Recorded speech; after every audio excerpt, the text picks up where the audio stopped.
Hey guys, so I'm going to be talking to you about the Canaanite woman in Matthew chapter 15 from verse 21. So first I'm going to read it. So Jesus went away from there and withdrew into the district of Tyre and Sidon, and a Canaanite woman from that region came out and began to cry out, saying, "Have mercy on me, Lord, son of David, my daughter is cruelly demon-possessed." But he did not answer her a word, and his disciples came and implored him, saying, "Send her away, because she keeps shouting at us."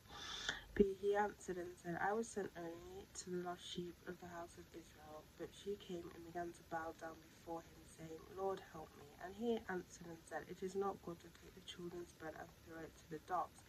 But she said, "Yes, Lord, but even the dogs fed on the crumbs which fall from their master's table." Then Jesus said to her, "O woman, your faith is great. It shall be for you as you wish." And her daughter was healed at once. Now, this story can be a bit jarring because the point that Jesus calls this person a dog, but is he really calling this woman a dog? So this is where interpretations can be translations can be very difficult. Because I know from being in secondary school, when you have these friends that first language is English, and you say, "Oh, how do you say this in this language?" And sometimes they'll be like, there's not actually a word that translates that perfectly, or that word in English they don't actually have in their English in their language. So translating language to language is actually really, really hard. And the people who've translated the Bible in many translations, well done to them, because it is a hard job. So what does Jesus mean when he called her a dog? But this is it, he wasn't calling her a dog. He was trying to explain to her his priorities. So his priorities at the time, as we know, it's changed. It changed later on in the Gospels, and it's changed because of the lives today. But his main mission was to help the people of Israel. So that's what he's trying to say. He's trying to say, look, my priority, is the Israelites.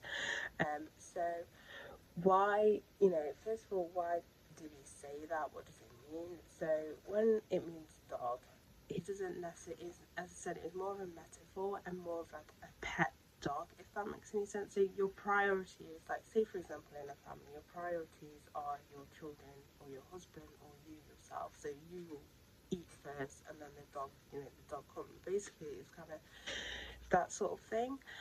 So it wasn't malicious or weird or insulting or anything.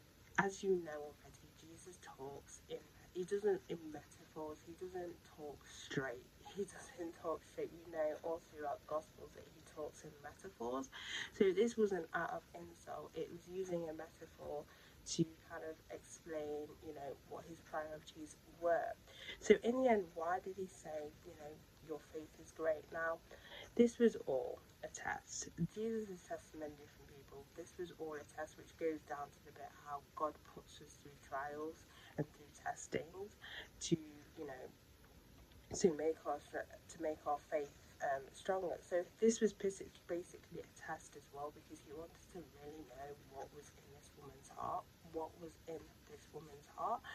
And if you know that she actually, from the start, she was very persistent. First with the disciples told Jesus, "Can you tell her to go away? This is annoying." And it reminded me of the story of the persistent widow in that parable, how she kept asking and asking and asking, and in the end she got what she wanted. So that comes into play as well. So she wasn't disheartened, and when he did that, she did make a point that even the dogs will eat. Wait, let me find that exact verse. But even the dogs feed on the crumbs which fall on the master's table.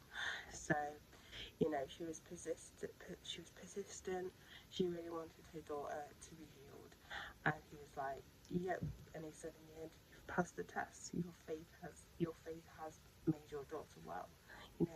Go in peace." So that is basically the summary of this story. So it can be a little bit of a dog.